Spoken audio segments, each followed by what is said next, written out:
Hello everyone, welcome to PW only IAS और स्वागत है आपका 16 सितंबर की प्रीलिम बूस्टर न्यूज़ डिस्कशन में। आज का एक इम्पॉर्टेंट आर्टिकल जो आपको सबसे पहले दिख रहा है वो ये है कि भारत की ट्रेड डेफिसिट में एक 10 मंथ का हाई देखा गया, यानी पिछले 10 महीने की हाईएस्ट ट्रेड डेफिसिट अभी देखेगी। ट्रेड डेफिसिट क्या होता है?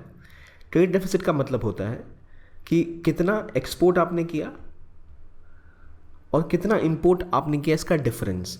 Export minus import. अगर किसी देश में एक्सपोर्ट ज़्यादा हो रहा है, वो ज़्यादा देशों को निर्यात कर रहे हैं, इसका मतलब उस देश की इकोनॉमी ज़्यादा बेहतर है। यानी अगर आप ज़्यादा चीज़ें कमा रहे हैं और कम खर्च कर रहे हैं, मतलब एक बेहतर स्थिति में। लेकिन होता ये है कि आमतौर पर भारत जैसे देश इम्पोर्ट ज़्यादा करते हैं और एक्सपोर्ट कम करते हैं। इम्पोर्ट ज़्यादा और एक्सपोर्ट कम, तो जो डिफरेंस है, इम्पोर्ट एक्सपोर्ट का जो अंतर है, ये कहलाता है ट्रेड डेफिसिट। और अभी 10 मंथ हाई ट्रेड डेफिसिट, इसका मतलब ये कि भारत में एक्सपोर्ट्स गिरे हैं और इंपोर्ट्स बढ़ गए हैं। जब किसी भी देश में ट्रेड डेफिसिट होता है तो क्या बदलाव होता है उसकी वजह से? जब भी कहीं भी ट्रेड डेफिसिट होगा, यानी आपके देश का एक्सपोर्ट कम हो रहा है और आप ज़्यादा चीज़ें बाहर से खरीद रहे हैं, इसका मतलब आपके देश में क्या हो सकता है? आपके देश में की कॉम्पिटिटिवनेस कम है तो महंगाई बढ़ती है आपको, क्योंकि बाहर से सामान ज़्यादा खरीदते हैं आप, तो आपको उसके लिए डॉलर्स पे करने पड़ते हैं जब आप चीज़ें इंपोर्ट करते हैं। जब आप डॉलर्स में कोई चीज़ इंपोर्ट करेंगे, इसका मतलब आपके देश के लोगों के पास और आपके देश की अर्थव्यवस्था के पास, यानी इकोनॉमी के पास खुद के खर्चे के लिए पैसे कम होंगे और आपको अपने फंडिंग में भी कट्स करने पड़ते हैं, इससे आपका रुपया भी कमज़ोर होता है। तो इस वजह से अभी जो 10 मंथ का हाई हम देख रहे हैं ट्रेड डेफिसिट में, इसका प्रभाव पड़ेगा चीज़ों की महंगाई में कुछ हद तक। और क्यों हुआ अभी इसलिए आया हुआ है क्योंकि रिसेंटली बहुत ज़्यादा इंपोर्ट्स अगस्त में इंडिया में बढ़े हैं और इसकी वजह से ट्रेड डेफिसिट में हम एक तेज़ बढ़ाव देख रहे हैं। नॉर्मली इंडिया चाहेगा कि ट्रेड डेफिसिट बिल्कुल ना हो, क्योंकि एक्सपोर्ट्स भी गिर गए हैं पिछले साल की तुलना में देखें तो भी। तो ये एक बड़ी प्रॉब्लम का सबब है। पहली बात, व्हाट इज़ ट्रेड डेफिसिट और क्यों ये लगातार इंडिया में बढ़ रहे हैं? इसलिए इंडिया चाह रहा है कि इंडिया और एक्सपोर्ट्स बढ़ाए ताकि ट्रेड डेफिसिट कम हो और बजटरी सपोर्ट या बजटरी जो सपोर्ट गवर्नमेंट चाहती है और जगह खर्च करना वो कर पाए और भारत की रुपया स्ट्रांग हो।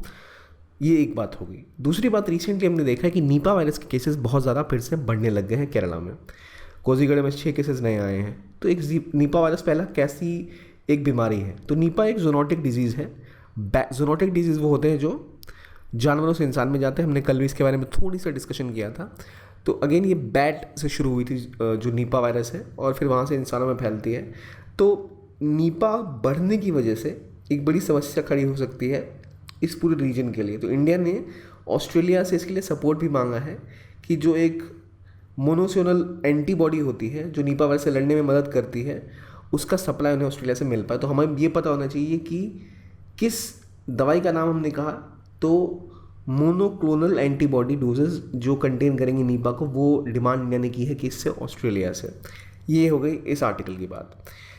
ये चीज़ें दिखाती हैं कि भारत में क्यों आखिरकार डिजीज स्प्रेड कंपैरेटिवली बाकी देशों के मुकाबले, चाहे वेस्ट की बात करें, ज़्यादा होता है। आपको क्या लगता है क्या कारण है इसके पीछे? क्या प्रिवेंशन हम बेहतर कर सकते हैं, नहीं कर पा रहे हैं, तो उसके पीछे क्या वजह है? मुझे आप ज़रूर बताइए आपको क्या लग रहा है। अगर आपसे क्वेश्चन पूछा जाए why we are not very good at containing diseases और preventing disease, what is the reason behind that, तो आप क्या कहेंगे? एक तो पॉपुलेशन बहुत ज़्यादा है, डेंसिटी बहुत ज़्यादा है, और क्योंकि डेंसिटी बहुत ज़्यादा है और सैनिटेशन भी हम ढंग से नहीं कर पाते हैं, इसकी वजह से बीमारी फैलने के चांसेस बहुत ज़्यादा बढ़ जाते हैं। ठीक है, अब आते हैं एक आर्टिकल पे जो इंपॉर्टेंट है, वो है लॉजिस्टिक्स परफॉर्मेंस इंडेक्स। सबसे पहला बात, व्हाट इज़ लॉजिस्टिक्स? लॉजिस्टिक्स का मतलब क्या होता है? लॉजिस्टिक इंपॉर्टेंट चीज़ है क्योंकि लॉजिस्टिक्स का मतलब है कि किसी भी गुड्स का प्रोडक्शन से लेके कंजम्पशन तक, यानी कोई अगर चीज़ प्रोड्यूस की गई या तो वो बेची जाए या कंज्यूम की जाए, वहाँ तक जो पूरा प्रोसेस है वो जिस जगह से गुजरेगा, चाहे वो कोई रॉ मटेरियल आए, वो एक जगह बना प्रोडक्ट, फिर वो ट्रांसपोर्ट होकर होलसेलर के पास गया, फिर रिटेलर के पास गया, फिर वो रिटेलर दुकानदार आपको बेचेगा, या फिर मान लो अगर वो स्टॉकिस्ट है तो स्टॉकिस्ट के पास गया। तो वो पूरा प्रोसेस है, वो जो मूवमेंट ऑफ गुड्स है फैक्ट्री से निकल के जो खरीदार है उसके हाथों तक जाने का, दैट होल प्रोसेस का जो कोऑर्डिनेशन है वो सब लॉजिस्टिक्स के थ्रू होता है। तो किसी देश की अगर लॉजिस्टिक्स बहुत अच्छी है, इसका मतलब वहाँ पे आप सामान अगर बेचना चाहते हो, मूव करना चाहते हो, आपको कोई चीज़ मार्केट तक पहुंचानी है, तो आपका इंफ्रास्ट्रक्चर बहुत अच्छा है, आपके रोड्स बहुत अच्छे हैं, आपके रोड्स पे ज़्यादा टोल ऐसे नहीं कि जो चीज़ों को अटका दे, चीज़ों में ऑटोमेशन है। तो सामान जैसे अगर आपने गुजरात में प्रोड्यूस किया, दिल्ली में बेचना, आप तुरंत उसको लाकर दिल्ली में बेच सकते हो, ज़्यादा दिक्कतें नहीं आएंगी। इसका मतलब आपका इंफ्रास्ट्रक्चर भी अच्छा है, मेंटेनेंस भी अच्छी है, रेगुलेशन भी ऑटोमेटेड है, कंट्रोल्ड है, बहुत ही स्मूथली चीज़ें चल रही हैं। तो इसलिए एक ज़्यादा बेहतर ट्रेडिंग कंट्री बनने के लिए आपके पास ज़्यादा बेहतर लॉजिस्टिकल परफॉर्मेंस होनी चाहिए। तो वर्ल्ड बैंक का एक लॉजिस्टिक्स परफॉर्मेंस इंडेक्स आता है। सवाल जो आपके लिए इंपॉर्टेंट है, एलपीआई रैंकिंग्स कौन निकालता है? तो वो है वर्ल्ड बैंक। क्या नाम है इसका? Logistics price index. इंडिया ने वर्ल्ड बैंक को कहा है कि कुछ आपको कदम जो गवर्नमेंट ने लिए हैं अब भारत में लॉजिस्टिक्स सुधारने को, उसको लेकर आपको इम्प्रूव करना चाहिए उसको अपनी रैंकिंग में। नॉर्मली जो लॉजिस्टिक प्राइस इंडेक्स होती है वो वर्ल्ड बैंक इस तरह से करती है कि भाई 6 पैरामीटर्स उन्होंने डिसाइड किए हुए हैं, उसके हिसाब से वो लॉजिस्टिक्स पैरामीटर इंडेक्स बताती है। 6 पैरामीटर्स अभी जो वर्तमान में चल रहे हैं वो कौन कौन से? एक तो कस्टम्स, क्या कस्टम है, दूसरा infrastructure, international shipment, logistic competence, tracking and tracing and timelines. देखो नॉर्मली क्या है ना, अगर आप किसी चीज़ को इंपोर्ट कर रहे हो इंडिया से कोई चीज़ एक्सपोर्ट होकर बाहर जा रही है तो कस्टम क्लियरेंस उस पर लेना पड़ता है। जब आप एक्सपोर्ट कर रहे हो तो कोई सामान इंडिया से विदेश जा रहा है एक्सपोर्ट होने के लिए, वही बात है, हमें ट्रेड डेफिसिट घटाना भी तो है ना, तो हम ज़्यादा एक्सपोर्ट करेंगे तो हमें कस्टम पे करना पड़ेगा किसी भी सामान के ऊपर।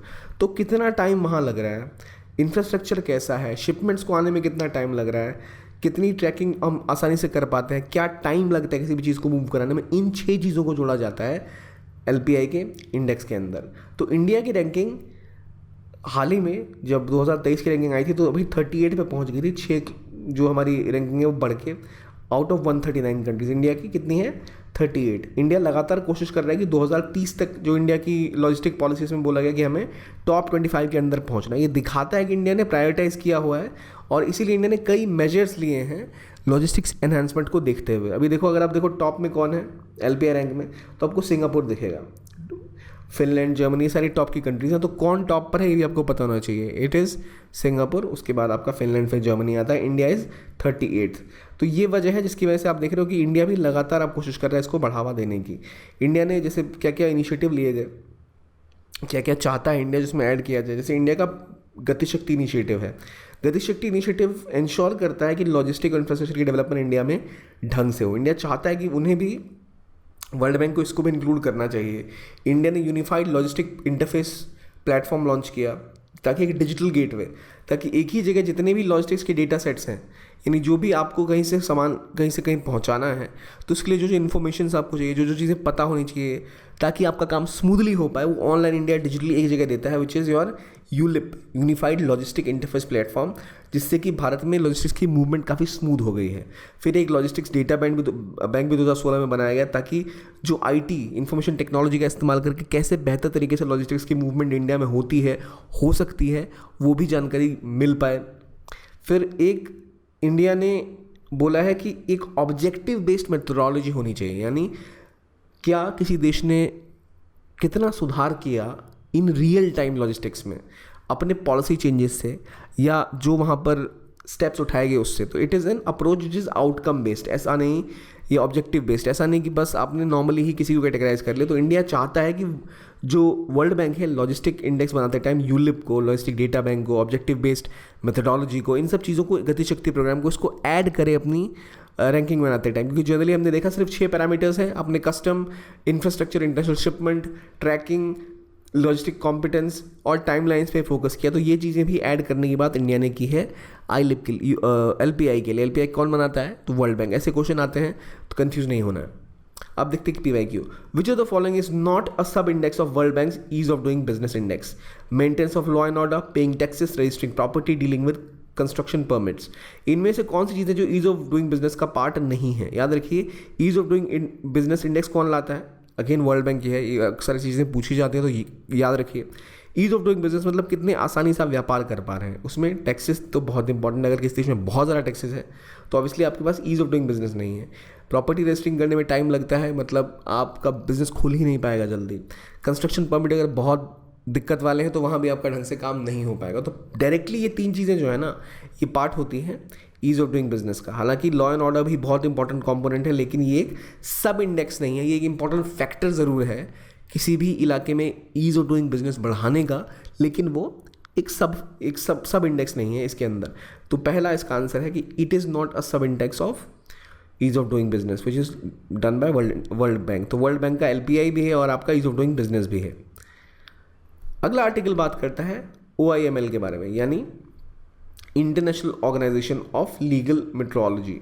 इसके अंदर जो भी आप मेजरमेंट करते हैं, वहाँ की बात आ गई, जो आपके स्टैंडर्डाइजेशन है उसकी बात आ गई, कि कैसे एक मॉडल रेगुलेशन हो, जो भी डॉक्यूमेंट है चीज़ों को लेकर, उन सब के बीच में एक इंडस्ट्री लेवल पे एक यूनिफॉर्म रूल्स एंड रेगुलेशन होना चाहिए, ताकि अगर मान लो आपके देश में कोई मेजरिंग इंस्ट्रूमेंट है, आपके पेट्रोल की यूनिट्स हो गई या फिर जिस तरह आप चीज़ें चेक करते हो, वो सब आपने अपने देश के लिए अलग बनाई है और ऑस्ट्रेलिया अलग चलाता है, अमेरिका अलग चलाता है।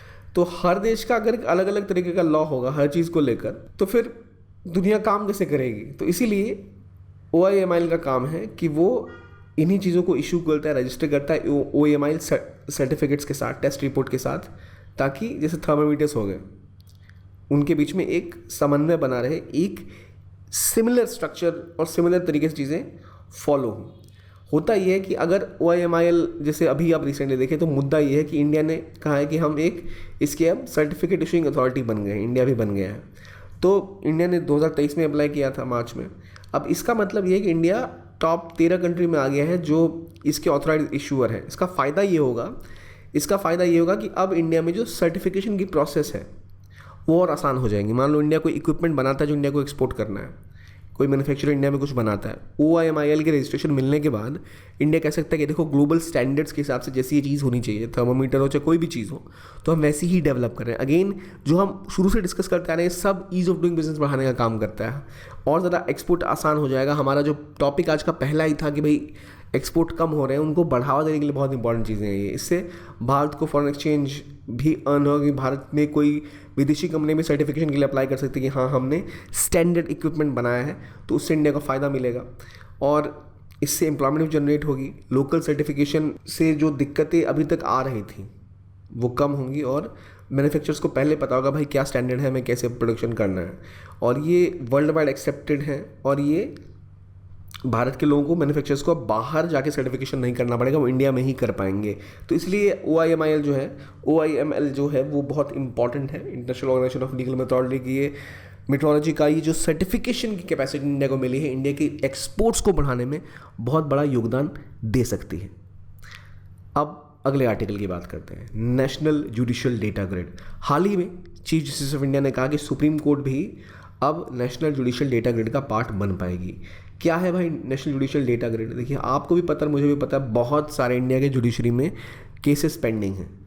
अगर आप एग्जैक्ट फिगर की बात करें, रिसेंटली गवर्नमेंट ने राज्यसभा में कहा था कि अराउंड 5.02 करोड़ केसेस हैं जो पेंडिंग हैं। इतनी ज़्यादा पेंडेंसी केसेस की है, इसको ध्यान में रखते हुए कि भाई थोड़ा अब जो इसके बीच में समन्वय, देखो होता ही है कि हाई कोर्ट की कोई रूलिंग है, अगर कोई एक चीज़ के ऊपर अगर हाई कोर्ट ने एक जजमेंट दे दी, तो वो जजमेंट लोअर कोर्ट्स जो डिस्ट्रिक्ट कोर्ट्स होती है वहाँ यूज़ की जाती है कि भाई देखो हाई कोर्ट ने जजमेंट दी, इसलिए जो आप कर रहे हो ये लीगली सही है या गलत है, ये यूज़ किया जाता है।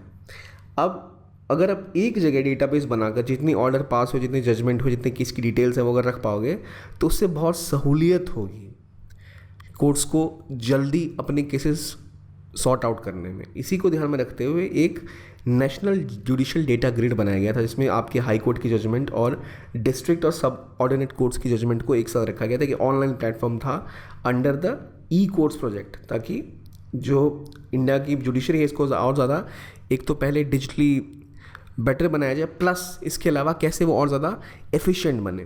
तो अभी जो है वो डेटा रियल टाइम डेवलप होता है, तालुका लेवल से लेके आपके हाई कोर्ट तक की बात थी, लेकिन अब इसके अंदर सुप्रीम कोर्ट भी आ गई है। ये अभी फेज़ 2 के अंदर काम चल रहा है, सेंट्रल स्पॉन्सर्ड स्कीम है।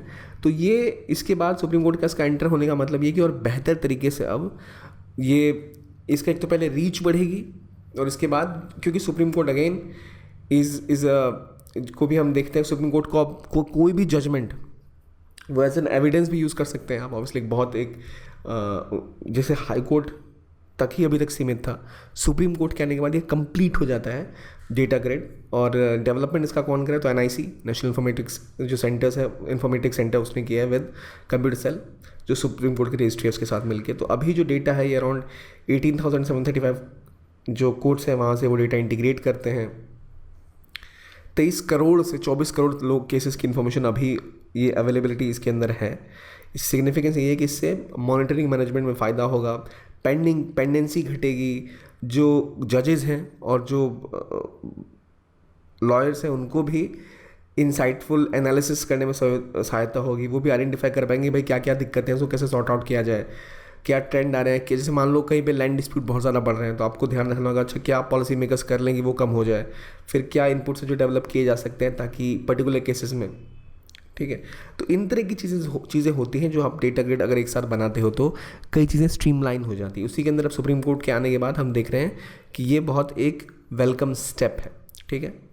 जुडिशल डेटा ग्रिड क्या हो गया, पता हो गया कि आपको सारे, अब तो सुप्रीम कोर्ट भी इसका पार्ट है। पहले अगर ये क्वेश्चन आता तो वो supreme court part of national judicial data grid तो नहीं होता, अब सुप्रीम कोर्ट भी इसका पार्ट बन चुका है। तो हमें पता होना चाहिए, क्वेश्चन ऐसे ही आते हैं, अगर आपसे पूछा जाए तो ये आपको याद रहना चाहिए। आगे की बात है इंटरनेशनल डे ऑफ डेमोक्रेसी। 15 सितंबर को यानी कल था हमारा इंटरनेशनल डे ऑफ डेमोक्रेसी। 2007 से शुरू हुआ। किसने शुरू किया? तो यूनाइटेड नेशन जनरल असेंबली ने एक रेजोल्यूशन लाया था 2007 में, उसके तहत फिर एक इंटरनेशनल डे ऑफ डेमोक्रेसी 15 सितंबर से मनाना स्टार्ट किया जाने लग गया। इसकी थीम इस बार की क्या थी? Empowering the next generation. तो इसका मेन रोल ये है कि जो यूथ है वो कैसे डेमोक्रेसी को बढ़ावा देने में बहुत बड़ा रोल प्ले करेंगे। यूथ का एग्जांपल आपको देख लो, हांगकांग में कुछ टाइम पहले जो तबाही मची थी चाइना की सरकार के खिलाफ कि भाई चाइना जो है वो हांगकांग में लोगों के अधिकार छीन रहा है, वहाँ कौन मूवमेंट लीड कर रहे थे? जो वहाँ की यूथ थी वही लीड कर रहे थे इसको, डेमोक्रेसी बढ़ाने की बात कर रहे थे, अधिकारों को बढ़ाने की बात कर रहे थे। तो उस तरह देखो जो थीम है वो इस बार की एम्पावरिंग द नेक्स्ट जनरेशन है, और अगेन यूथ की जो एसेंशियल रोल है एडवांसिंग डेमोक्रेसी में उसका एक रोल दिखाते हैं। ये यूनिवर्सल डिक्लेरेशन जो 15 सितंबर 1997 को अडॉप्ट किया गया था इंटरनेशनल पार्लियामेंट्री यूनियन के द्वारा। ये इंपॉर्टेंट है ताकि ये दिखाता है कि भाई डेमोक्रेसी को एक ग्लोबल स्टेटस दिया, और एडवोकेट करता है कि कैसे ह्यूमन राइट है एक तरह का डेमोक्रेसी, क्योंकि इससे गवर्नेंस भी सुधरती है जहाँ डेमोक्रेसी है वहाँ पर, और लोगों के राइट्स भी सेफगार्ड होते हैं। तो ये जो रेलेवेंसी है इंटरनेशनल डे ऑफ डेमोक्रेसी की, ये डे मना के हम इसको पूरा करते हैं, ठीक है। अब बात आती है एक आर्टिकल की deflation. What is deflation? Wholesale price index में बताया गया कि भारत अब डिफ्लेशन के आसपास पहुंच गया था जून 2023 में। अब जो होलसेल प्राइस इंडेक्स है उसमें 4.12% की डिक्लाइन देखी गई। इससे पहले मई में भी 3.48% की डिक्लाइन देखी गई थी। तीसरे मंथ में लगातार हम देख रहे हैं ये डिक्लाइन आ रही है, यानी महंगाई दर बढ़ने के बजाय घट रही है। सबसे पहला सवाल, इन्फ्लेशन और डिफ्लेशन। इन्फ्लेशन क्या होता है, डिफ्लेशन क्या होता है? तो एक बेसिक चीज़ है, इन्फ्लेशन का मतलब होगा क्या? महंगाई। यानी किसी देश में, अगर मान लो इंडिया में अभी जो मनी सप्लाई है वो अगर बढ़ जाए, लोगों के हाथ में पैसे ज़्यादा आ जाएं, तो वो और ज़्यादा सामान खरीदना चाहेंगे। क्योंकि मान लो अभी अगर भारत के हर व्यक्ति के पास मान लो 100 रुपये ही हैं, और एक चीज़ है जो 25 रुपये किलो है, तो उसकी डिमांड कंपैरेटिवली कम रहेगी। भाई किसी के हाथ में 100 ही रुपये हैं, 25 रुपये की चीज़ क्यों ही खरीदेंगे जनरली। लेकिन अचानक से सबके पास 125 130 ऐसे रुपये बढ़ जाएँ, तो सबके पास एक्स्ट्रा पैसा आ गया, तो वो चाहेंगे कि भाई मुझे भी चीज़ खरीदनी है, इसकी डिमांड बढ़ जाएगी। अब जैसे जैसे किसी चीज़ की डिमांड बढ़ती है उसकी प्राइस जाती है अप, तो 25 रुपये का सामान ये महंगा होना स्टार्ट हो जाएगा, क्योंकि देश में पैसा भी ज़्यादा है और इस चीज़ की डिमांड भी ज़्यादा है, तो इसकी प्राइसेस अप होनी चली जाएगी, महंगाई बढ़ेगी, मुद्रास्फीति या इन्फ्लेशन होगा। इन्फ्लेशन मतलब मनी सप्लाई बढ़ रहा है, डिमांड बढ़ रही है, और क्योंकि डिमांड बढ़ रही है और क्योंकि इकोनॉमी में मनी सप्लाई भी है, कभी कभी डिमांड लेड होता है, कभी कभी आपका सप्लाई लेड होता है, नहीं काफ़ी ज़्यादा पैसा मार्केट में आ गया है तो इसकी वजह से भी महंगाई बढ़ जाती है। बहुत सारे लोग एक ही चीज़ को खरीदना चाहते हैं, और कभी कभी एक पर्टिकुलर चीज़ की डिमांड बढ़ जाती है, तो उसकी वजह से भी आप इन्फ्लेशन देखते हो एक पर्टिकुलर सेक्टर में। तो इन्फ्लेशन का मतलब हो गया डिमांड बढ़ गई है, डिफ्लेशन का मतलब हो गया डिमांड ठीक उल्टा घट गई है। यानी पहले मान लो सभी लोग इंडिया में 1 लाख रुपए आप कमाते थे और आपको एक कार खरीदनी है जो 5 लाख रुपए की है। क्या हुआ? इकॉनमी की हालत थोड़ी ख़राब हुई, आपकी सैलरी घट के अब 70-80 हज़ार रुपये हो गई है, तो आप ये 5 लाख की कार खरीदने की स्थिति में अब तो और कम हो चुके हो पहले के मुकाबले। अगर लगातार कई लोगों की जॉब अगर घटी और उनके पैसे घटे तो वो कार नहीं खरीद पाएंगे, तो उस कार की डिमांड घट गई है। डिमांड घट गई है, इसका मतलब मैं एग्जांपल दे रहा हूँ, इसका मतलब ओवरऑल इकॉनमी में जब डिमांड्स गिर जाती हैं तो चीज़ों के दाम क्या होंगे, सस्ते होंगे। जिस कार का दाम 5 लाख था कोई खरीद ही नहीं, तो गिरा के उसको 4.5 लाख करेंगे। यानी जो इकॉनमी है उसमें डिमांड कम है तो महंगाई घट जाएगी, लोगों के पास मनी सप्लाई कम है, ज़्यादा खर्च नहीं कर रहे हैं, तो उस स्थिति को कहते हैं डिफ्लेशन। इन्फ्लेशन में क्या होता है, चीज़ों की डिमांड है, हाई डिमांड है, इसलिए चीज़ों के दाम थोड़े बढ़ रहे हैं, इन्फ्लेशन कहते हैं उसको। तो इन्फ्लेशन वर्सेस डिफ्लेशन आप समझ गए। तो हम ये देख रहे हैं कि भारत में लगातार एक डिफ्लेशन देखा था, जून में भी 4.12% की डिक्लाइन, जो फॉल था वो प्राइसेस में देखा गया होलसेल प्राइस इंडेक्स में। अब फ़र्क यहाँ पर ये है कि अगर ये होगा तो क्या भारत की अर्थव्यवस्था के लिए अच्छा है कि भाई महंगाई कम है, बिल्कुल भी दाम गिर रहे हैं, अच्छी बात है? नहीं, ये अच्छी बात नहीं है, क्योंकि अगर इकॉनमी ग्रो कर रही है तो वहाँ इन्फ्लेशन होगा, तो इसका मतलब लोगों के हाथ में पैसा है, डिमांड है चीज़ों की। जब चीज़ों की डिमांड होती है, डिमांड जब किसी इकॉनमी में चीज़ों को लेकर ज़्यादा होगी तो उस डिमांड को पूरा करने के लिए लोग चीज़ें मैन्युफैक्चर करेंगे, तो इससे मैन्युफैक्चरिंग बढ़ेगी, ग्रोथ बढ़ेगी, एम्प्लॉयबिलिटी बढ़ेगी। डिफ्लेशन का मतलब ये होता है कि इकॉनमी ग्रो कर नहीं रही है क्योंकि डिमांड कम होगी। डिमांड कम क्यों होगी किस चीज़ की? भाई लोग कंज्यूम कम कर रहे हैं। इसका मतलब लोग कंज्यूम कम तभी करते हैं जब उनके हाथ में पैसे नहीं होते। पैसे क्यों नहीं है? यानी उनको अच्छी सैलरीज नहीं मिल रही और पैसे कम है, चीज़ों की डिमांड नहीं है, तो कोई चीज़ें फिर बनाएगा भी नहीं, बेचेगा भी नहीं, मैन्युफैक्चरिंग नहीं होगी, तो उससे और इकॉनमी को बुरा प्रभाव पड़ेगा। इसलिए डिफ्लेशन से बेहतर होता है इन्फ्लेशन। आमतौर पर हम सोचेंगे कि महंगाई ही अच्छी है इकॉनमी के लिए, पर ऐसा नहीं है।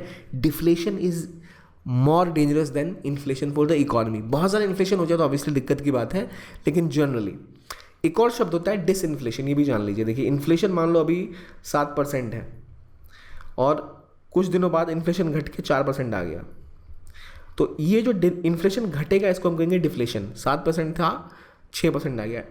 डिफ्लेशन का मतलब होता है -2% महंगाई हो गई है। यहाँ जब इन्फ्लेशन में कमी आए, जैसे 7% इन्फ्लेशन था वो 4% हो गया, पिछले महीने 7 था, इस महीने 4 हो गया, तो महंगाई बढ़ ही रही है, लेकिन पहले के मुकाबले महंगाई थोड़ी घटी है, 7 से 4% हो गई। It is called as disinflation. Deflation का मतलब क्या होता है? प्राइसेस बिल्कुल ही गिर गए हैं। 100 रुपये की चीज़ थी नॉर्मली, जो पहले बढ़ के 107 रुपये मिलती थी, इस महीने वो चीज़ 104 रुपये की मिल रही है। यानी महंगाई तो अभी भी है, 104 की मिल रही है 100 रुपये की चीज़, यानी चीज़ों की डिमांड है। इस प्रोसेस को 2 महीने में जो बदलाव आएगा इसे हम कहेंगे डिसइन्फ्लेशन। मगर जब वो 100 रुपये की चीज़ 90 रुपये में मिलने लग जाए तब हम कहेंगे डिफ्लेशन, यानी decline in food prices of goods and services. ये एक बेसिक डिफरेंस है डिसफ्लेशन और डिसइन्फ्लेशन और डिफ्लेशन का। आई होप समझ गए हो गया आप। अगला आर्टिकल बात करता है नाविक की। नाविक क्या है? इंडिया का खुद का एक नेविगेशन सिस्टम जो गवर्नमेंट ने लॉन्च किया था। अब क्योंकि याद करिए जीपीएस जो अमेरिकन सर्विस है, उसके बदले में जब कारगिल का युद्ध हुआ था तो भारत ने अमेरिका से मांगी थी मदद कि भाई हमें जीपीएस का कोऑर्डिनेट चाहिए, आतंकवादी बैठे, उन्होंने देने से मना कर दिया। उसके बाद इंडिया को एहसास हुआ कि हमें खुद का अपना जीपीएस डेवलप करना चाहिए। उसके बाद गवर्नमेंट ने कहा कि सभी मैन्युफैक्चरर्स इंडिया के होम ग्रोन जीपीएस को अपने फ़ोन में ज़रूर यूज़ करें एज एन अल्टरनेटिव। जीपीएस के अलावा आप नाविक की सुविधा भी दो।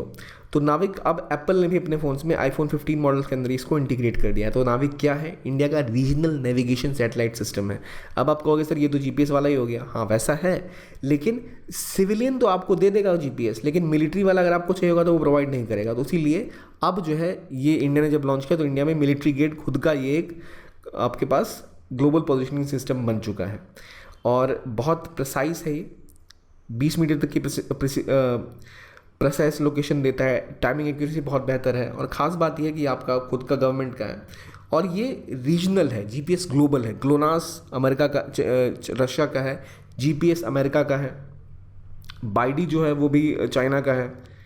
फिर आपका इंडिया कौन सा है अभी?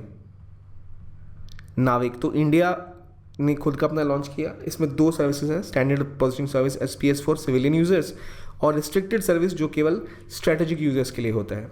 तो जैसे मैंने बोला चाइना का बाइडू है, ग्लोनास रशिया का है, जीपीएस यूएस का है। तो जीपीएस और ग्लोनास वगैरह जो है वो यूनिवर्सल पोजिशनिंग सिस्टम है, पूरी दुनिया को कवर करते हैं। जो इंडिया का है वो रीजनल है। इसी तरह से यूरोप का गैलीलियो है और जापान का QZSS यानी काशी जनित सैटेलाइट सिस्टम है। तो ये नाम याद कर लीजिए, इनमें से कौन सा इंडिया का है, कौन सा चाइना का है, कौन सा यूरोप का, अक्सर ये क्वेश्चन पूछे जाते हैं। नाविक की खास बात क्या है, हमारी सिविलियंस के लिए एक्यूरेसी बढ़ेगी और गवर्नमेंट के लिए जो उनको एग्जैक्ट डेटा चाहिए, जो कभी जीपीएस नहीं देता या कभी अमेरिका के साथ झगड़ा चल रहा तो देने से मना कर दें, वो सब सुविधाएं अब उनको मिल जाएंगी। ठीक है, ये बात हो गई नाविक की। Navigation with Indian constellation, Bharat का खुद का home grown global positioning system. ठीक है, रशिया का ग्लोनास है, यूरोप का यूरोपियन यूनियन का गैलीलियो है, चाइना का बाइडू है और जापान का QZSS है। अगला आर्टिकल एम विश्वेश्वरैया के बारे में। कल ही बिल्कुल हमारी जो एम विश्वेश्वरैया हैं उनकी याद में हम इंजीनियर्स डे मनाते हैं, क्योंकि सबसे प्रोमिनेंट इंडिया के इंजीनियर थे तो वो थे एम विश्वेश्वरैया, और इन्होंने इंडिया को शेप करने में बड़ा रोल बनाया। और इन्होंने जो इंडिया की इंडस्ट्रियल डेवलपमेंट थी, स्पेसिफिकली मैसूर के आसपास काफ़ी इसमें इंपॉर्टेंट काम किए थे। जो वाटर मैनेजमेंट सिस्टम थे कावेरी के आसपास, वहाँ पे कृष्णराज सागर डैम जो है उसके ऊपर उन्होंने काम किया। फिर एजुकेशन पे बहुत काम किया, इंजीनियरिंग कॉलेजेस की इस्टेब्लिशमेंट तक, ताकि उसका इस्तेमाल फिर एग्रीकल्चर और इंफ्रास्ट्रक्चर डेवलपमेंट हो पाए, उनका बड़ा रोल था। इकोनॉमिक प्लानिंग के लिए एक बड़ा इंपॉर्टेंट का रोल रहा है और इनको 1955 में भारत रत्न भी दिया गया। तो ये थे एम विश्वेश्वरैया। इंजीनियरिंग डे पे इनको सेलिब्रेट किया जाता है 15 सितंबर। ठीक है, अब हम देखते हैं कुछ क्वेश्चन और देखते हैं आपकी कितनी तैयारी है। पहला question, logistic performance index was developed by world trade organization, true है या फॉल्स है? Second, international organization of legal metrology OIML established in 1955 and headquarters in Paris. National Judicial Data Grid is a database of orders, judgments, case details of districts and subordinate courts and high courts. अभी याद रखिए supreme court लिखा हुआ नहीं है। नाविक has 5 satellites. Answer बताइए, true है या फॉल्स है? देखते हैं। पहला फॉल्स है, वर्ल्ड ट्रेड ऑर्गेनाइजेशन ने नहीं किया है इसको, वर्ल्ड बैंक ने डेवलप किया है। OIML establish in 1955, headquarters in Paris, सही है गलत है? ये बिल्कुल सही है, पेरिस में इसको स्टैब्लिश किया गया 1955 में ही। तीसरा, नेशनल जुडिशियल डेटाबेस जो है इसमें अभी तक ऑर्डर जजमेंट केस डिटेल्स होते हैं डिस्ट्रिक्ट और सबऑर्डिनेट केस के, तो बिल्कुल हाई कोर्ट्स भी इसका पार्ट है। अब हालांकि इसमें सुप्रीम कोर्ट भी ऐड हो जाएगा। नाविक कंप्राइजेज ऑफ 5 सैटेलाइट्स, इसका सही जवाब क्या है? ये गलत है क्योंकि 5 नहीं, इसमें 7 सैटेलाइट्स हैं। It's a group of 7 satellites. तो 5 की बात नहीं है, 7 के लिए स्टेटमेंट फॉल्स है। अक्सर आपसे ऐसे क्वेश्चन पूछे जा सकते हैं कि भाई कितने सैटेलाइट्स हैं नाविक में, कंपेयर टू जीपीएस से अगर हम कंपेयर करें, जीपीएस में 31 सैटेलाइट्स हैं, तो वो ग्लोबल आपको देता है और ये रीजनल है नाविक। आई होप आपने सारे क्वेश्चन सही किए होंगे, काफ़ी इजी से क्वेश्चन थे। तो ये थी आज की डिस्कशन। आई होप आपको अच्छी लगी। आप चाहे तो हमारे Telegram channel PW Only IAS official join कर सकते हैं। देखने के लिए बहुत बहुत धन्यवाद and keep on watching only IAS।